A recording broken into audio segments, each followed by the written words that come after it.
This is the brand new LEGO Star Wars Acclamator-class Assault Ship. It's a brand new entry into LEGO Starships Collection. The set number is 75404 and is aimed at ages 18+. It features 450 pieces. The set is priced at £45 or $55. It's the second new Starships Collection set for 2025, the other being the Home 1 Star Cruiser. Honestly, I did not expect LEGO to make an Acclamator-class assault ship, especially when we're entering the anniversary year of Revenge of the Sith. You'd think that'd have been more of a year for the Providence-class Invisible Hand set to come out, or a Venator.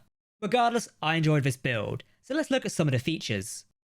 Before we do that, if you're new here, make sure to hit that subscribe button to never miss an upload. While you're watching, comment below what you think of this set, and if it's something you could see yourself picking up. Let's talk about the box and instructions.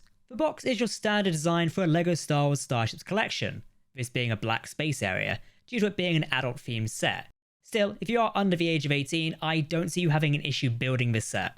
It features the Acclamator-class front and centre, along with your usual markings. The bottom of the box art is now darker compared to last year's 25 years of LEGO Star Wars branding.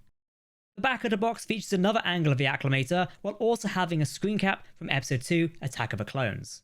There's also a measurement of a LEGO set size in the bottom right. The side of the box features a great shot of the Acclamator facing upwards.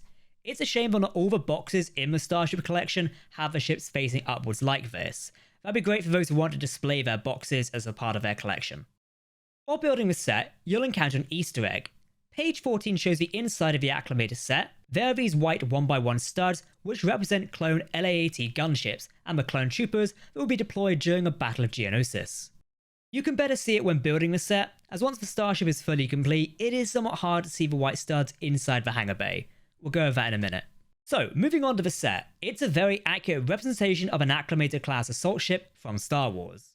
Of course, we first see this in Episode 2, Attack of the Clones, where the forces are delivered to Geonosis. From there on out, we see it in the Clone Wars animated shows a little bit. The set looks fantastic. I'm a real big fan of how LEGO have created the hull sections of the Acclamator. Moving towards the middle of the hull, the red paint job which runs down the centre is really cool, and very accurate to how an Acclamator-class would look. We've also got the bridge section towards the rear centre area. I actually like how LEGO has done the bridge of the Acclamator. It can be a difficult shape to create, but using the translucent stud and the 1x2 claw piece, I guess that's what we call it, captures the bridge shape perfectly. Is it a bit along towards the back? Meh, I wouldn't say so. There is also some really good detailing using these little pieces around the bridge. They're not needed, but they do just make the design feel really nice. Now going back to the hull again, if we look at where there will be space between the top and bottom part, there is actually darker grey bricks used. Usually, on Republic and Imperial ships, there is a sort of gap between the top and bottom of the armour hull. In this scale, that would be hard to do. LEGO have decided to use darker grey bricks to represent that, and it makes a ton of sense. At the rear, we do have the engines of the Acclamator. These are your main engines of the ship, but LEGO have also made accurate to feature the auxiliary thrusters of the ship. Both sets of engines are separated by the tail fin, which does have some detail in it. As we flip towards the underside, you've got the hangar section, which does open. This replicates what the Acclamator can do in the Star Wars universe.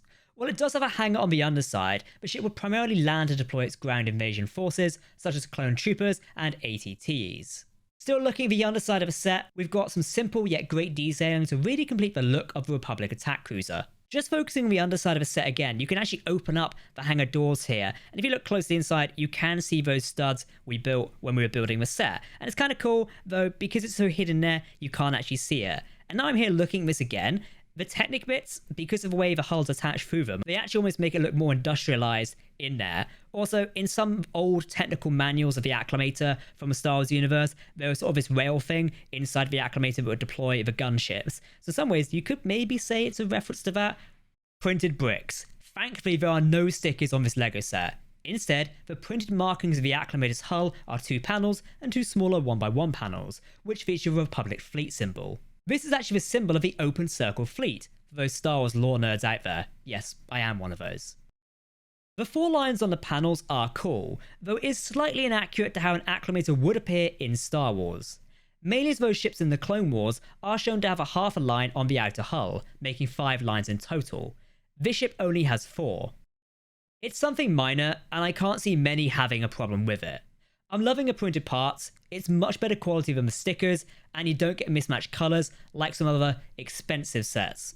The display stand of the Acclamator is mainly the same design of the other Starship Collection sets. This is some nice continuity between the previous designs and something that just helps the display of these sets. If they all look different, it would be rather odd. The printed plaque on the front has the LEGO Star Wars logo and features the name of the ship. Attachment wise, it's just a simple set of studs to attach to the bottom. I think the Acclamator looks perfect next to the likes of the Invisible Hand, though it makes me think we are really missing a Venator-class Star Destroyer from the LEGO Starships Collection. While I do really enjoy this set, and it might be one of my favourites of 2025, it is an odd decision to introduce the Acclamator before the Venator. I'd argue that the Venator-class is more well known than the Acclamator. And the Acclamator set is rather sturdy and held together well. During the build process, you will see a LEGO design with top hull sections using those Technic blocks I mentioned earlier, and if I pick it up and shake it around, it doesn't particularly feel too loose and it can hold together rather well. So while this is an adult set meant to be displayed, you can probably get away with playing it if you really want to. I will say, towards the front of the ship, the sort of nose area, it does feel like the weakest bit there. Mainly as those blocks sort of can just come off if they've got a bit too much force on them. But, if you're shaking them around, they don't come off. So it's a trade-off. If you're playing with it, you might knock them off. If not, you should be fine. Price-wise, the Acclamator-class has 450 pieces and is priced at $44.99. However, the Invisible Hand, which was released in 2024, was priced at $46.99 with a piece count of 557. In some ways, I kind of expected it to be a little cheaper, this being the Acclamator, considering there are almost 100 less pieces. Maybe the set could have been closer to $40 or something. Yes, it's not a massive difference, but every little helps at this point. You could perhaps argue that we are paying a higher price for less bricks due to the printed parts. I can't argue that. I probably would prefer printed bricks rather than stickers. Overall, this is an enjoyable build. I had a lot of fun putting it together, and it might be one of my favourites in the Starship Collection so far. I really hope LEGO continue with the Starships Collection. They know we all really want a Venator-class Star Destroyer. Yes, we have the Ultimate Collector Series 1, but also a midi-scale one, Starships Collection 1, would actually make a lot of sense. That would not only go down really well with the community, and also sit next to the Acclamator-class set we have here, but it would also fit really well with Invisible Hand. We could recreate the Battle of Coruscant. Another win for the Revenge of the Sith anniversary year. Who knows when we might get that, I hope it's soon. Let me know what you think of this set in the comments below. For more LEGO Star Wars videos, hit that subscribe button, and soon we'll be exploring some alternative LEGO Starship Collection builds and more.